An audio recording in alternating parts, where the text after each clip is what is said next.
Once again,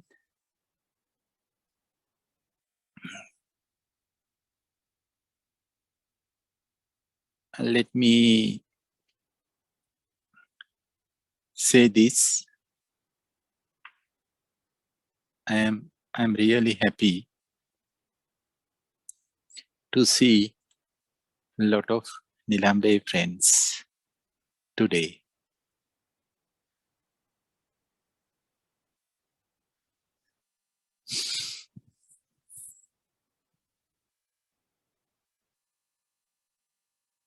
Again and again,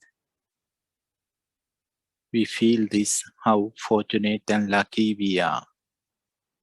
How fortunate and lucky Nilambe is. Even though Nilambe is closed, not functioning in a usual way,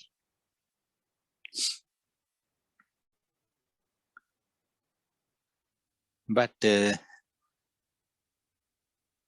Nilambe or myself do not feel that aloneness. The Nilambe doesn't have this feeling, it is alone, and myself too. One of the reasons is because of you. I know you cannot come. You want to come here, but you cannot come. Maybe you cannot come to Sri Lanka. If you are in Sri Lanka, still you cannot travel.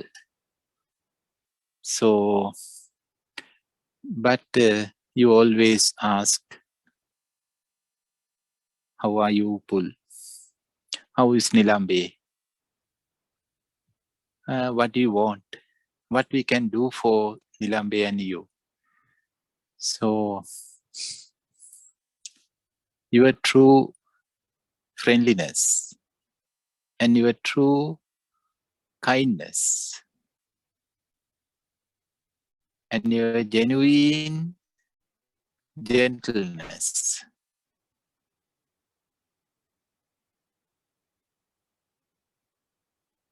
keep us spiritually alive. So all of you are behind us.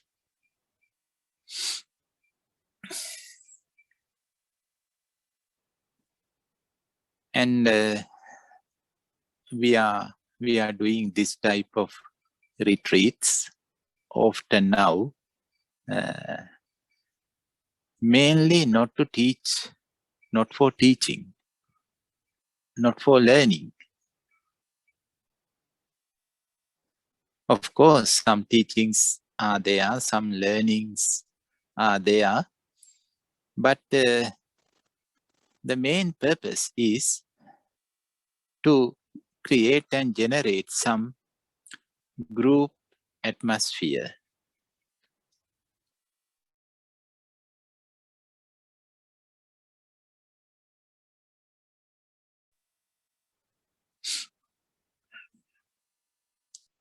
And often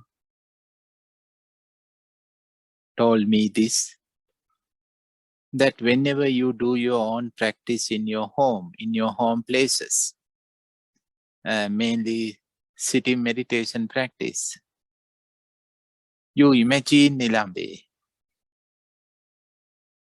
You imagine Nilambe meditation room or the pond that we were sitting together. And then it is easier to meditate.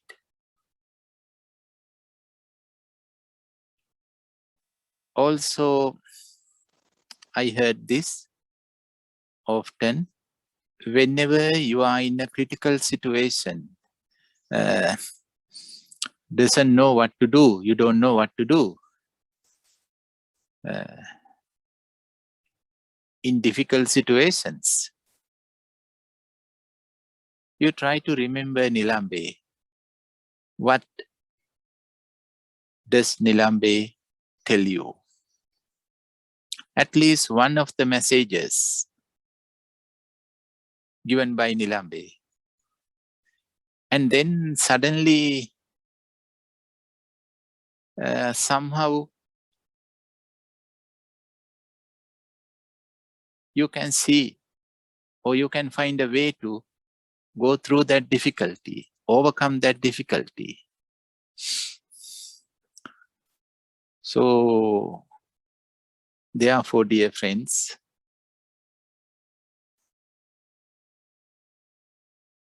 you often come to Nilambe, even though it is closed. During the group meditation times, you come to meditate. And no discussions now, but whenever you want to have some insights, you come to that, you come to Nilambe during the discussion time. And I also have this feeling, sometimes I am alone in the meditation room. Physically I am alone, but I have this feeling that somehow I am not alone.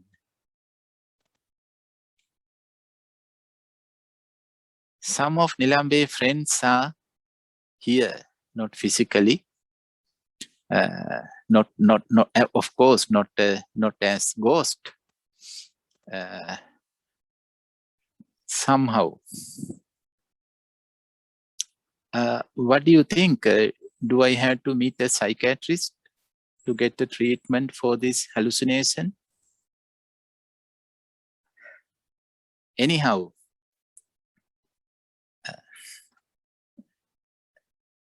this is good. This is beneficial. And we all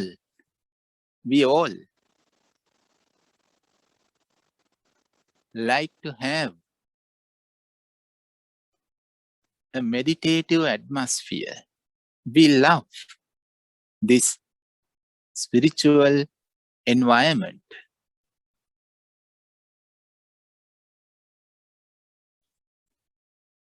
Silence is there. Deep silence is there. And peacefulness is there.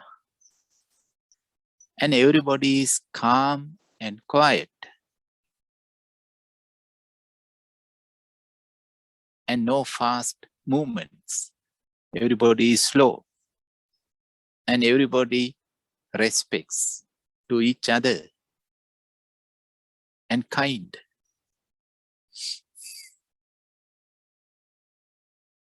So all those beautiful feelings and behaviors and response and qualities are touching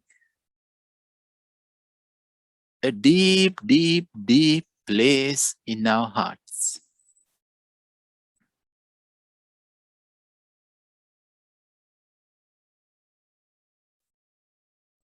Because of this, my dear friends, as you know, in each retreat, this question arises, not only for one time, for many times. The real world is different. And first, yes, participants appreciate those qualities and behaviors: calmness, quietness, silence, kindness, friendliness, slow motion actions, everything. And then they formulate this question out of that. The real world is different. The real life is different. Not like Nilambe.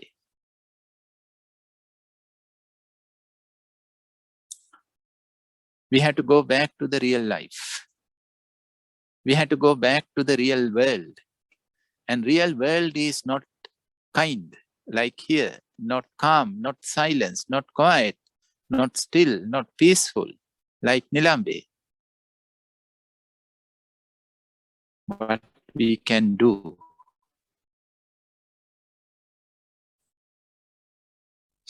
And you can remember the answers what I have given. Maybe same answer or maybe different answers. But recently I was reflecting on this topic, and one thing I am realizing is that there is no real world. There is no so-called real world. It is just a word. Whatever we experience in this moment, that's the reality. So if you experience calmness for this moment, that's the reality. If you experience silence in this moment, that's the reality. For this moment, the reality is changing from moment to moment.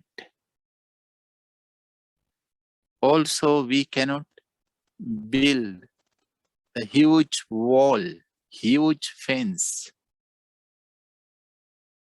in between spiritual world and real world. It's our concept.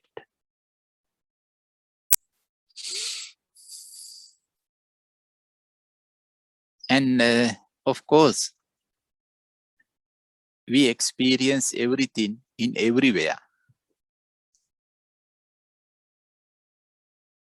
If you stay Nilambe only for a couple of days, of course, the picture is beautiful. But if you stay here for longer period of time, then you can see the other side of the picture. Therefore, if you ask this question from a long-term resident of Nilambe, how is Upul, then you may get different answers. Oh, Upul is so aggressive man, so stubborn, so arrogant, so selfish. So that's the reality. Reality is always changing.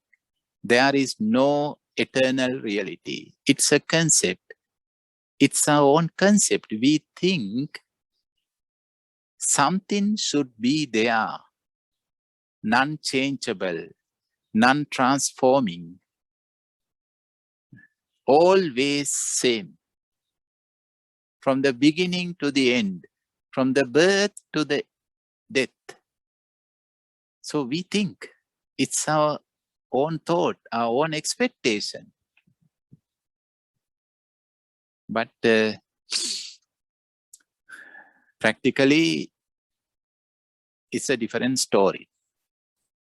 Anyhow, so I was reflecting on this aspect as well, why we all are looking for a gentle world.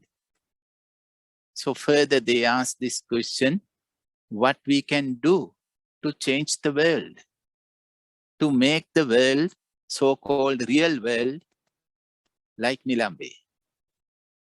So what we can do? My dear friends, this is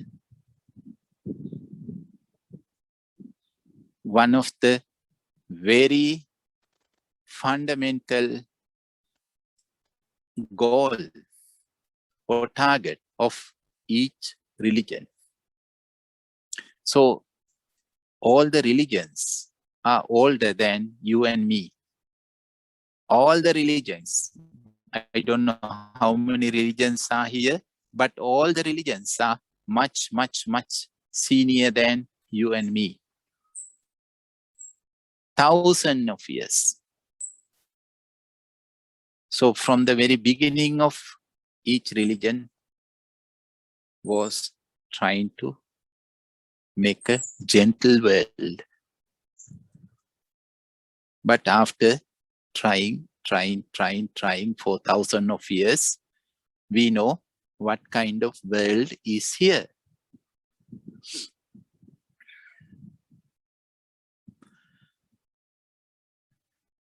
So why we are looking for a gentle world? And better to reflect on this. And actually, not only meditators, not only you and me,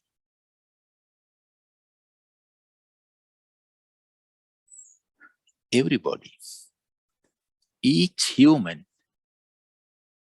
has this expectation, wish. I need a gentle world. We had this expectation in our childhood time. Father should be more gentle than real. Mother should be more gentle than real.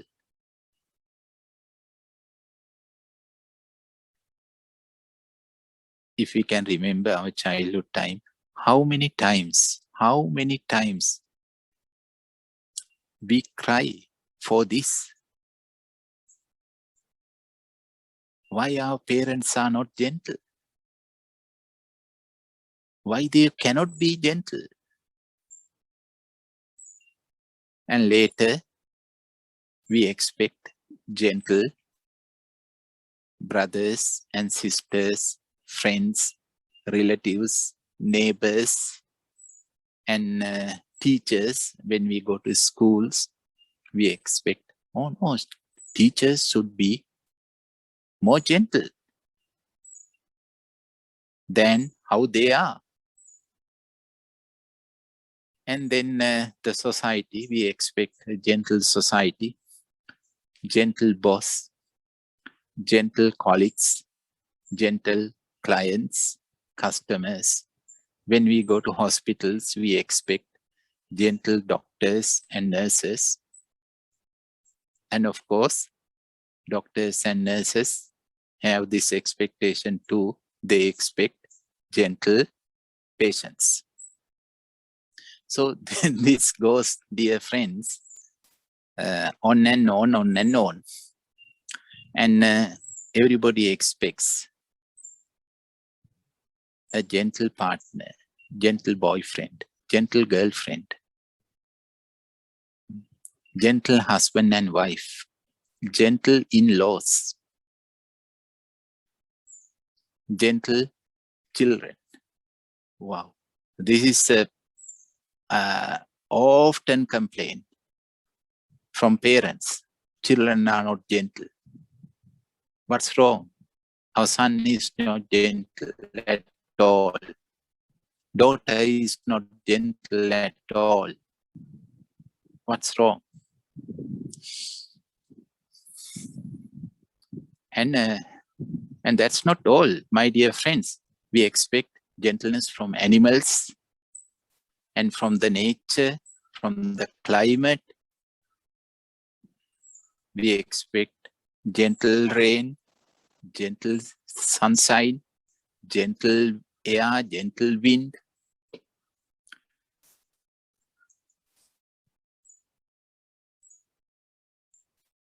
And not only humans, animals also have this expectation. They also expect, even so-called very cruel animals, they also expect gentle world. Like lions and tigers, they also expect gentle world. And nature, all the trees and plants, rivers, waterfalls, mountains, forests, jungles, even deserts, they also expect a gentle attention, a gentle caring.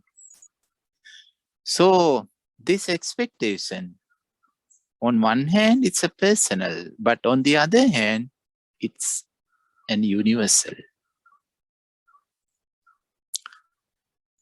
So therefore, my dear friends, to have a gentle world is a unique expectation, a unique wish. It comes from a deep, deep, deep place of our self or our heart or our consciousness. And unfortunately, it is remaining just as a dream, just as a dream. From our childhood time, from our birth up to now. Of course, time to time, we had some beautiful times in our life, but before and after that, we say that the real world is not gentle, the real world.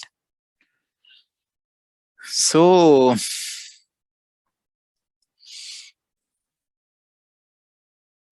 then, what meditation can do? So one can say, then better to meditate, to accept this nature. It is just a dream. The gentleness is just a dream. So better to meditate to accept it. It is not in the real life. Yeah, that's a good idea. That's a good idea to accept it. By meditating, yeah, we can accept. We have to accept. No choice. My dear friends, this acceptance has different versions. Usually we say accept, because if no choice, if we cannot do anything, then we say better to accept.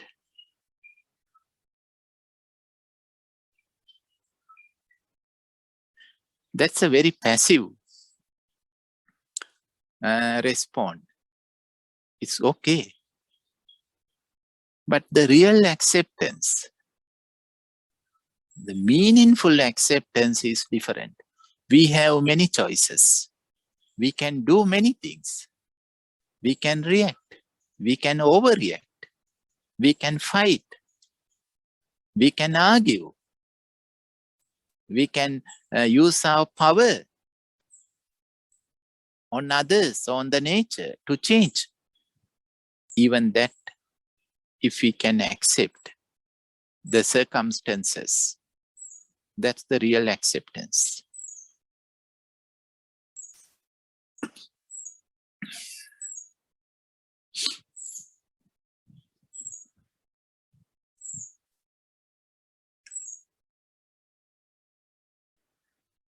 Why we are looking for gentle world?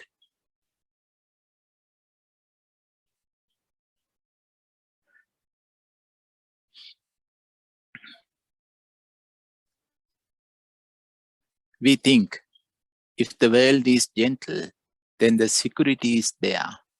We are safe, no harm. If the world is aggressive, if the world is violent, selfish, hard and tough, then we are in a trouble.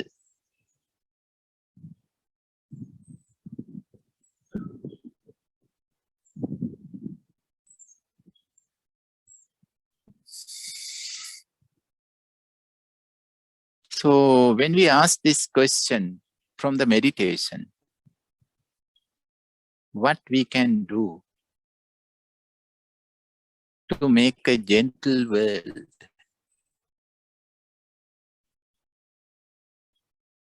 we need an answer or solution or path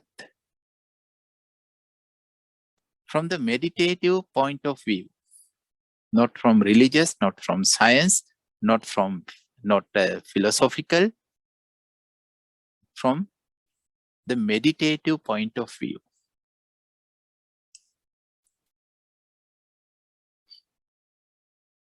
I know all of you are so concerned about the world, so concerned about the society. I know personally this. All of you are so sensitive. So that's why you ask this question, what we can do? Is there anything that we can do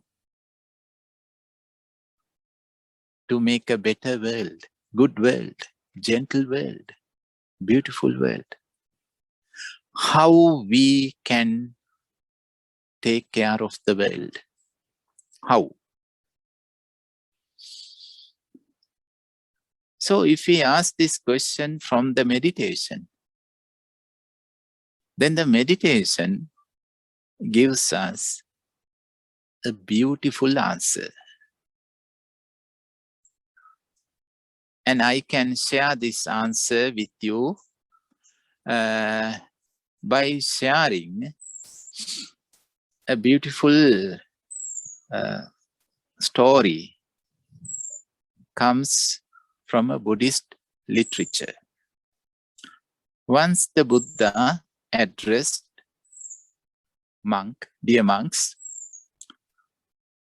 once this happened,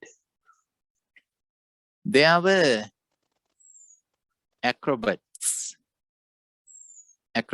who are doing circus. That's their job. They go to villages, cities, streets, and town halls, and they do some circus, some performance, and then they collect money for their living. So one is the master and the other one is a pupil, a student. And one of their very famous performances is that bamboo pole gymnastic or circus. The student was standing on the street and holding a bamboo pole. The bamboo pole is standing on one of the shoulders of this student. Student name is Medha. And then the master, he is climbing over the bamboo pole and doing headstanding on the bamboo pole, on the top of it. We can imagine how dangerous and how difficult, very risky.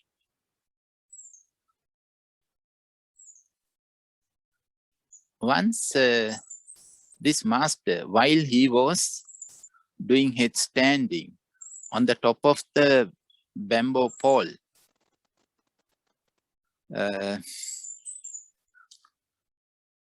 and Medha, student, was holding this bamboo pole.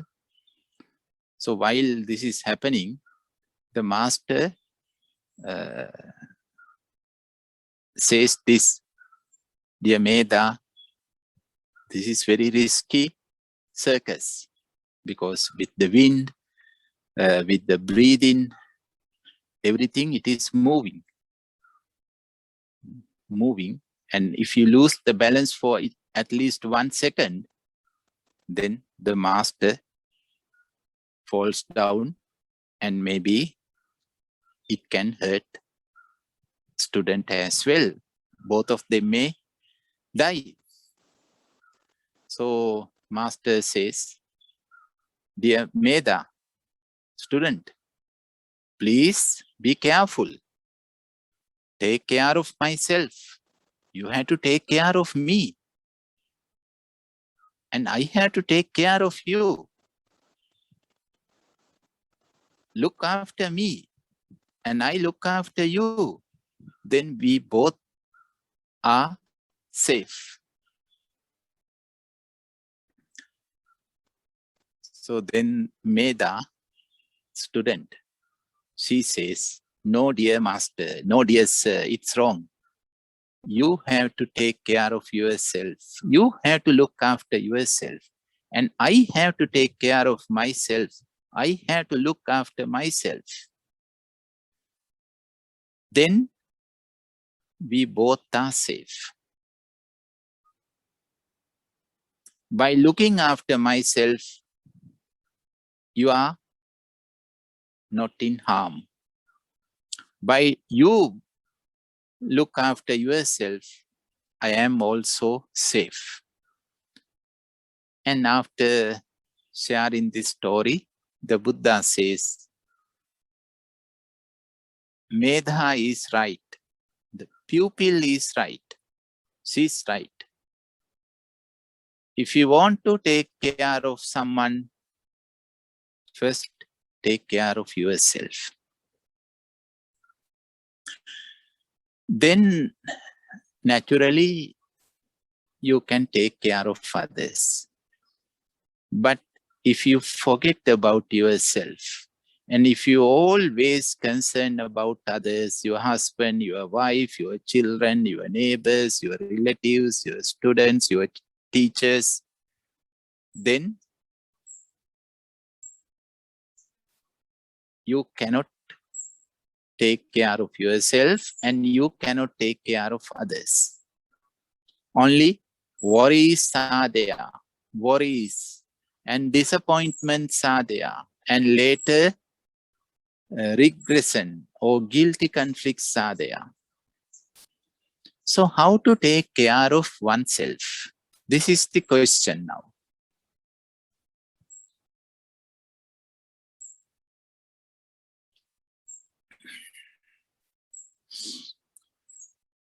How to take care of our life, one's own life.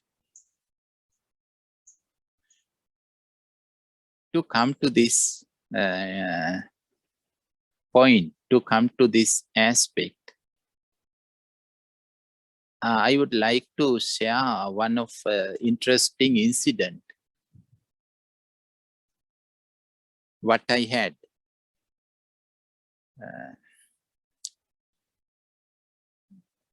We did some retreats in Netherlands.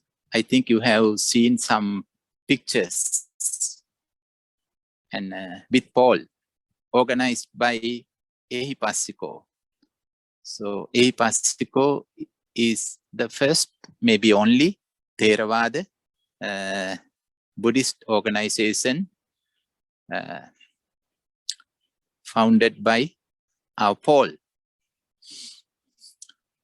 And but we go to Netherlands to do that retreat because always more than 100 participants come to that retreat, and I think no place in Belgium. Anyhow, that place is so beautiful. Netherlands, Katzand, I think I pronounced the word name correctly. If Paul is here, he may help me to correct. Katzand in the beach. So when we go there, the first thing is Paul brings me to everywhere and show the place, introduce the place to myself. And then there was a beautiful something next to the dining room. And Paul told me, Upul, if you want a cup of coffee, you can take it from this this machine. Oh, the first time I have seen a coffee machine. I have seen a small coffee machines, but this is big.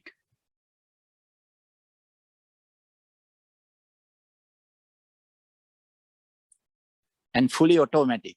And I was a little bit afraid. And I asked Paul how to get a cup of coffee from this square box. And Paul said, Upul, if you need black coffee, then press this button. Put your mug in this place and just press this button. And if you need the milk coffee, then the second button. And if you need cappuccino, then the third button. And there is a fourth one. I think it's just for hot water. I don't know for what. I can't remember. So you have to just touch. Gently you have to touch. Just touch. So it was so amazing. Really, you don't have to do anything. Just keep the cup at the right place, and you have to make sure what do you want. Milk coffee, just touch. Oh, and then milk coffee comes. Oh, really, it was a magic for me.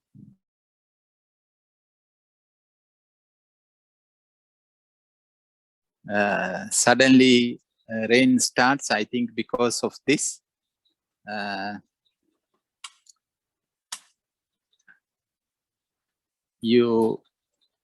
Either you or me disappeared. So anyhow, we are reappear. That's good. So I was thinking about this, and then this idea came that there are so many machines in our life for everything. We wake up with the machine, with alarm. So we wake up with the machine, and we do everything with machines. Sometimes I ask this question from meditators. Do you know how many machines that you are using in one single day? Or how many machines are in your home? Do you know the number? Nobody knows. Nobody knows. That much machines are there. And we are using that much number of machines for everything. Sometimes I have seen this in hospitals, newborn babies with machines. So they born with machines. And also I have seen this in hospitals, people who are dying. Days and days, they are staying with machines. So we have born with machines, we are dying with machines, and we are living with machines. It is easier. It is easier to do something with the machine. No argument about it. Physically, it is easier. You have to just touch the right button. That's all. Just touch the right button. Then it does whatever it could do for me or for you. So after using hundreds of machines from our birth up to now, then one of the results is our life becomes so mechanical. The life itself becomes a machine. We think life is a machine. Maybe we don't think, but we relate to our life like we are relating to a machine. Same mentality. So we ask, I want this, I want that, I want a milk coffee, I want a black coffee, instead of milk and black coffee, because we know this body is not a coffee machine. But instead of that, we ask so many things. You have to go there. You have to be like that. You have to achieve this. There are 100 of targets. One after the other, one after the other, one after the other. Some targets are social targets, cultural targets, financial targets, educational targets, health issues, personal targets. So we are giving so many achievements to our life. I want this. I want to be like this. I want to do this. And of course, my dear friends, our life does its maximum to serve us, to fulfill our demands and our commands, but not all. Because when the life gives us something, then we ask few more things. When the life gives us those few more things, then we ask many more things. So always high demands and low supply, high demand. Always there is a gap. And we blame to the life. We blame to ourselves. You are not doing good enough. You have to do more. So one of the results is stress and anxiety. Those are instant results. Stress and anxiety. Stress for the present, because of the present, too much achievements, and anxiety about future. Could I? Couldn't I? So they are instant results. Long-term result is depression. And less or more, we all are experiencing these things. Even though we are not depressed, we are not fully anxious, we are not fully stressed, but up to certain levels, we all are having these things. It is relative on how many targets we are giving to our life.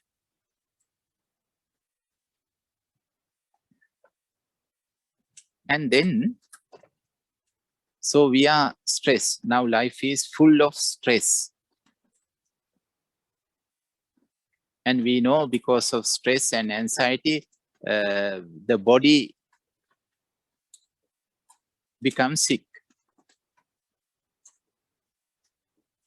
And we are losing our memory, our attention,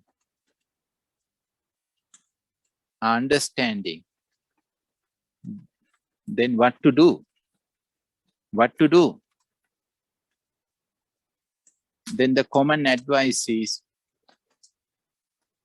better to meditate. Meditate. Go to a meditation center. Do a retreat. So we come to a meditation center. We come to a retreat to meditate. And then what happens? Then we are having so-called spiritual targets. spiritual targets, spiritual achievements, spiritual goals. You have to meditate to achieve this, to calm down your mind, to have a concentrated mind, to have a full awareness. Again, hundreds of goals are there. My dear friends, how possible to relax ourselves with hundreds of goals? But unfortunately, we say they are okay. They are spiritual goals. Worldly goals are bad. They are mundane. They are ugly. They are impure. If you are chasing for money or positions, it's negative. But you are chasing for a spiritual status, you are pure. So people bow down to you. It's a trap. My dear friends, it's a trap. You cannot relax. I cannot relax. Before I came to Nilambe,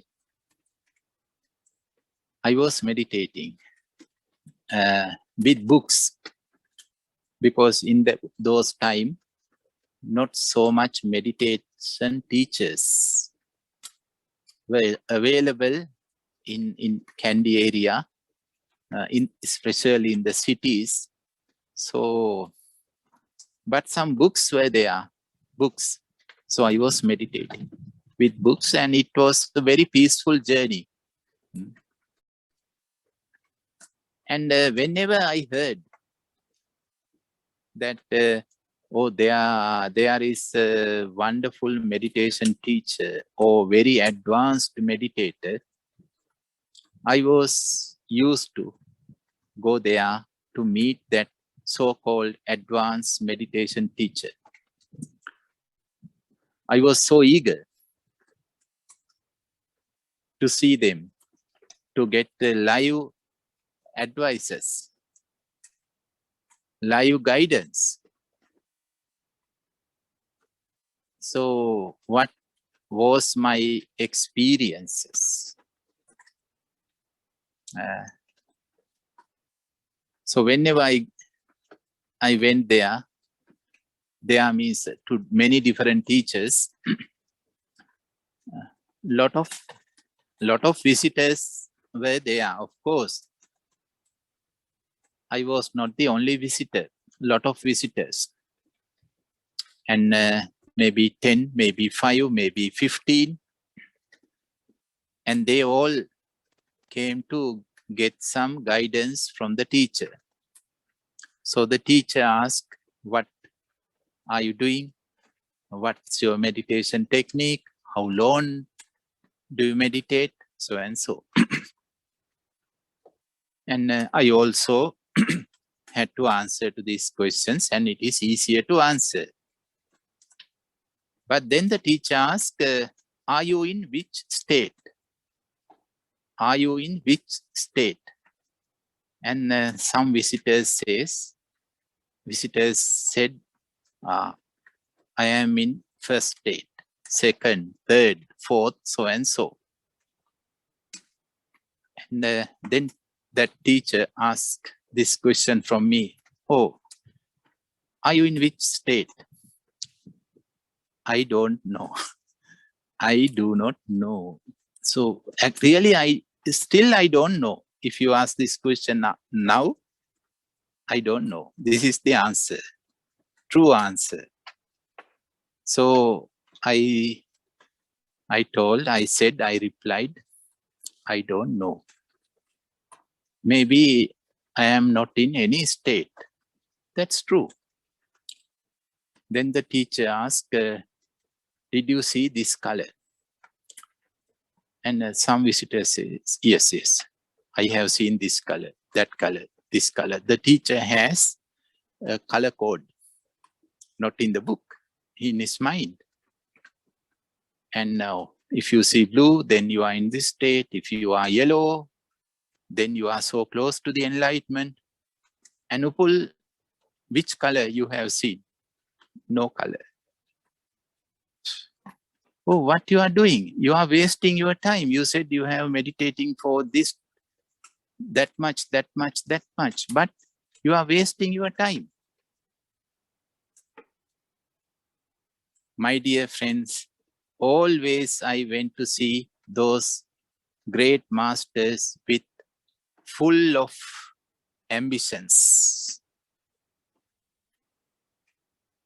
So happy mind. And I returned with headache, real headache. And then after I returned, I was in a small kuti in a certain some area, some forest. So when I sit for meditation, I couldn't meditate then. Yellow color, no yellow at all, nothing. But I wanted to see yellow color. I wanted to achieve those things. But whenever I was trying to achieve, I had to lose my present calmness, which I have accumulated by meditating over the past couple of years. Even I had to lose it. I had to lose it. So after a while, after 10 or 15 experiences, I have stopped to meet any teacher. And then I met Godwin. Then I came to Nilambe and I met him. And I was meditating with Godwin under his teachings, direct and indirect, most of the time indirect teachings, for about more than 10 years. Yes, since 13 years. My dear friends, he asked some questions from me, but he never asked this question from me in that entire time. Upul, are you in which state now? Did you see this color? Never. Instead of that, Godwin always asked me to be in the present. Be in the present. Here and now. So I think some of you, Paul and Ewan, you can remember when we were sitting in meditation hall,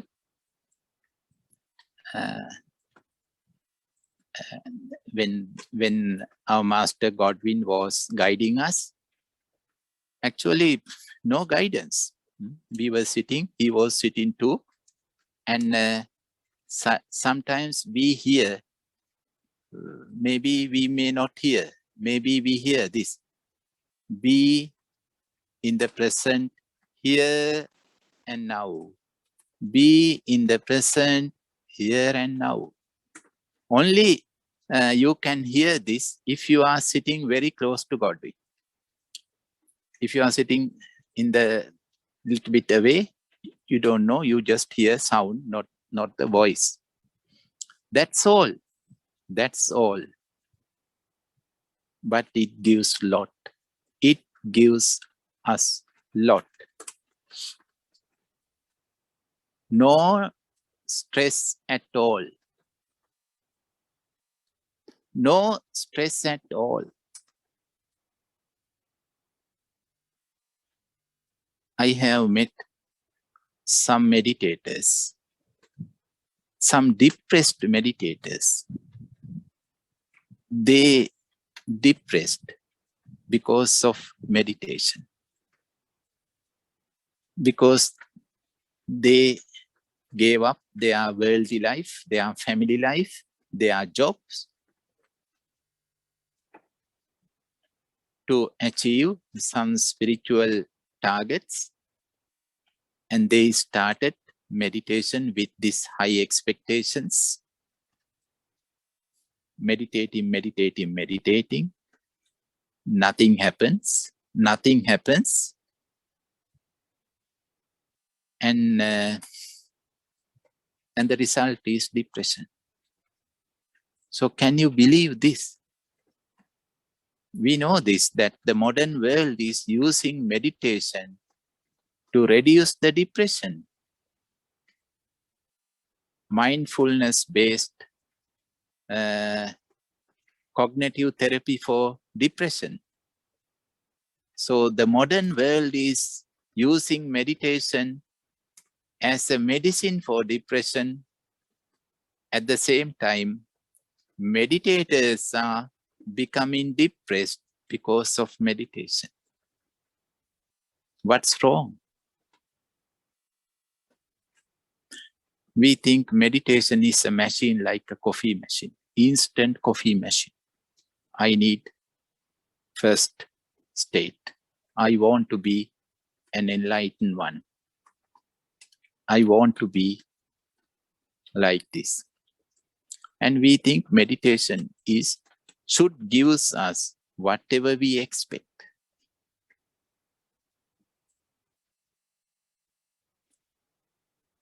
My dear friends, this is not the way to take care of oneself. Really, we are not taking care of ourselves if we are using our life as a machine and expecting and demanding and requesting one after the other, many more targets. And we say, you must achieve this, no excuse, you must achieve.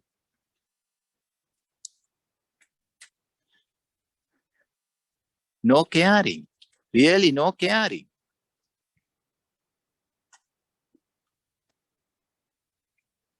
We are abusing. Instead of caring, what we are doing is we are abusing ourselves. We are abusing our life. We are abusing our body and abusing our mind. In our ordinary life, as well as in our spiritual life, so-called spiritual life. So how to take care of oneself? Does it mean we should not have any target? Does it say we had to let go of all kinds of goals and dreams? Is that the thing what you want to say?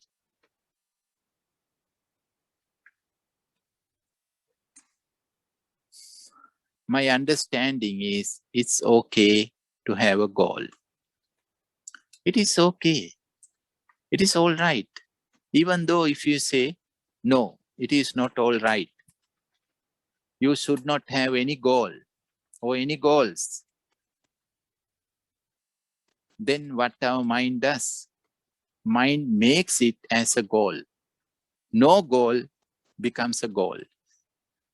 No targets is the target now. This is the way, this is the psychology. Therefore, it's okay, it's all right to have a target, whatever, worldly target for ordinary life or spiritual targets for spiritual life. But at the same time, please remember this, we are not a machine. We are not a machine. So don't demand, do not demand. Do not press the button, any button. Do not press any button. Do not pressurize yourself. Do not make any unnecessary force or unnecessary power on you. Instead of helping yourself to achieve whatever you want, helping yourself, it's a teamwork. It's a teamwork. Yes, I want to achieve this. What I have to do? What is the first step? What is the second action? What is the third one? Be a practical person instead of being a dreamer.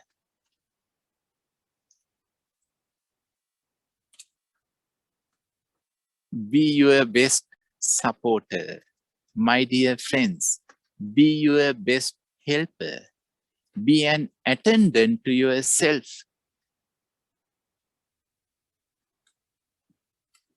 Then the life becomes different. Then the picture becomes different. Then you feel some kind of gentleness between yourself and your life, between yourself and your meditation, between yourself and your mind and body.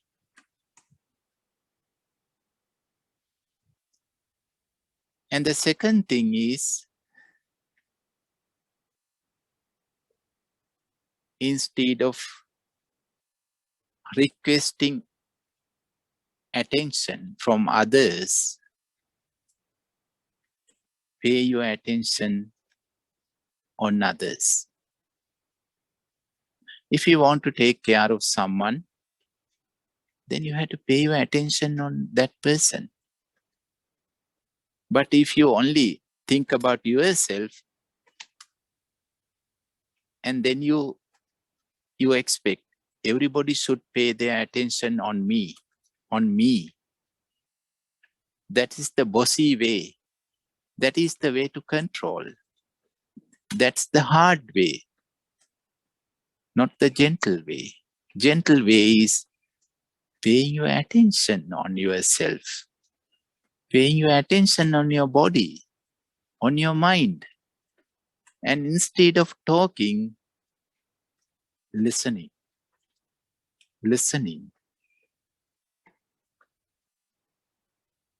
And then that acceptance comes.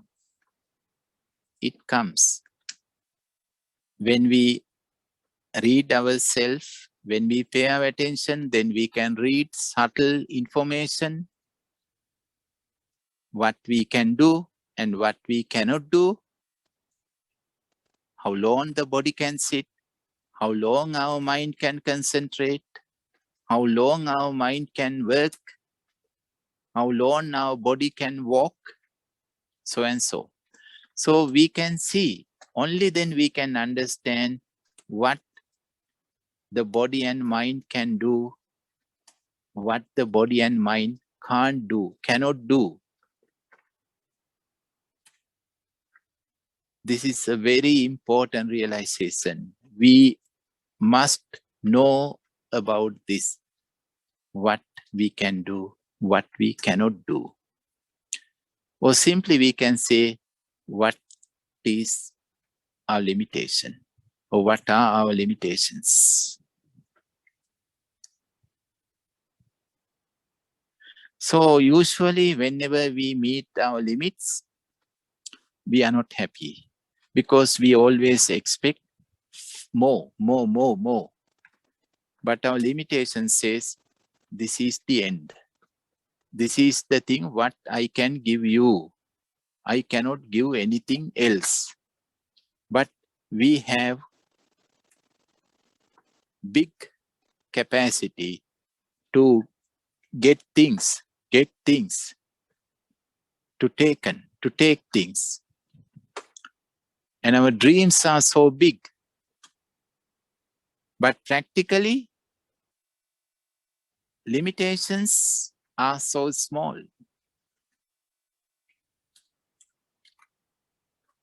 Then always fight in between what we want and really what we can do. So what is the result?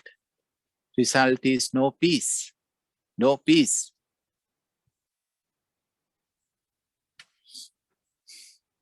My dear friends, we had to accept our limits. We had to accept. We had to say, it's all right. I know you have done the maximum. for this moment, for me. Thank you. Thank you. I am grateful for you. So we come to meditate, and maybe the group meditation session is 1 hour. And we all sit with this intention, 1 hour meditation. I am not going to change the posture or 100% stillness, 1 hour quietness. But maybe after 40 minutes, the body says, enough, enough. Then we say, no, no, no, no, you must sit for another 20 minutes. Poor body. Our body says, okay. And after 1 minute, again, body say, oh, enough, enough. Then we make more pressure, and no joy, no joy. So after the meditation, no joy. How possible to enjoy the practice in this way? If the body says, oh, I can't sit any longer after maybe 40 minutes, can we say this? Thank you. Thank you very much, my dear friends, my dear body. Because of you, I meditated for 40 minutes. You didn't say in the very beginning, in the very first minute, enough. No, you are saying this after 40 minutes. I really appreciate. And I accept. And I respect your limits. So acceptance and respect. We have to accept the limit and respect to the limit. And then we have to do some kind of gentle negotiation. Good. I accept and I respect you. I am grateful for you. Shall we try another 5 more minutes? Let's see. So we are giving a short, small target, not like 1 hour. 2 minutes, 2 more minutes, 3 more minutes, 5 minutes. And after 5 minutes, of course, I will change the posture. So some kind of negotiation, gentle negotiation. And see, your body is happy when you say this. I accept your limit.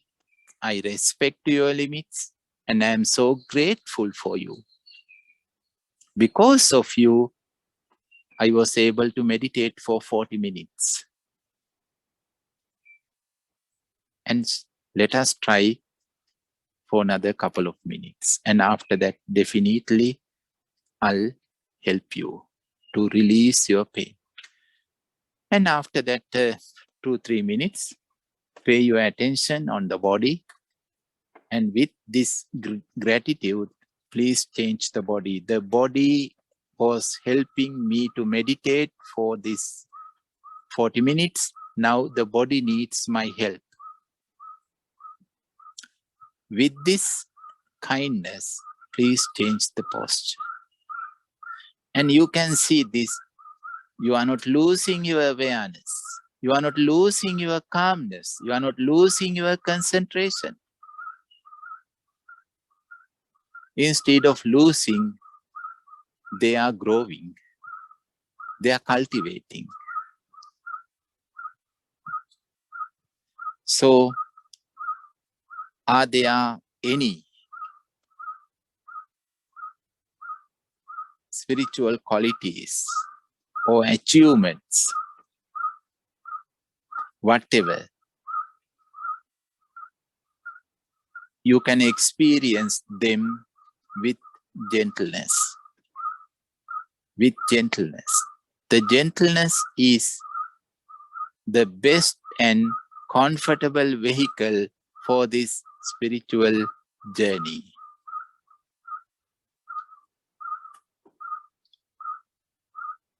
And my dear friends, the last thing is, by meditating in this way, we can create a gentle world inside of us,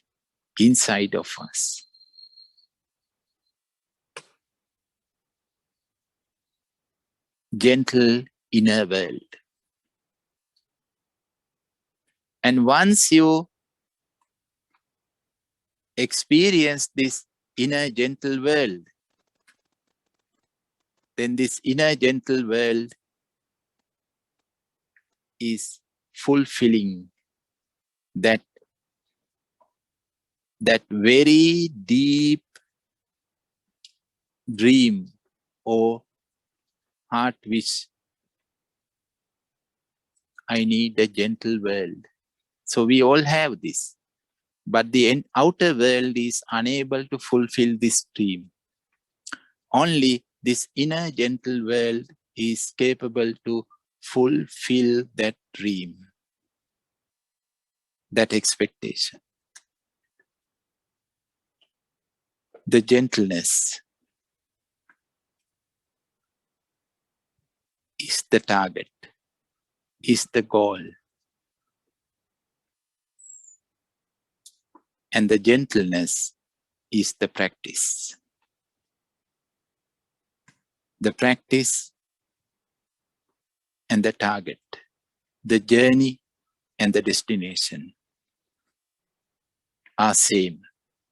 Once you can understand this, the gentleness is the journey and the gentleness is the destination.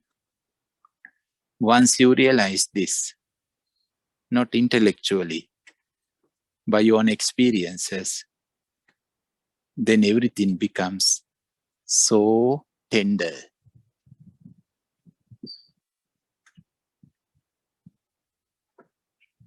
Even others can feel that tenderness, your tenderness.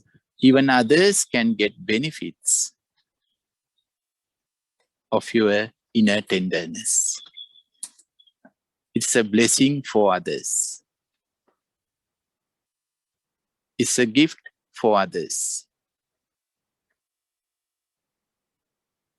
My dear friends, be a gift for yourself and be a gift for others.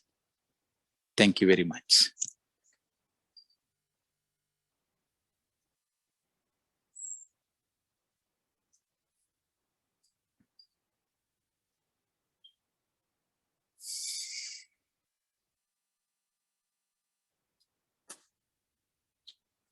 So please continue the practice according to the timetable. Do as much as walking and sitting meditation and other self-practice gently. And we will meet later for the chanting, for short meditation, and for discussion. Enjoy the practice with gentleness.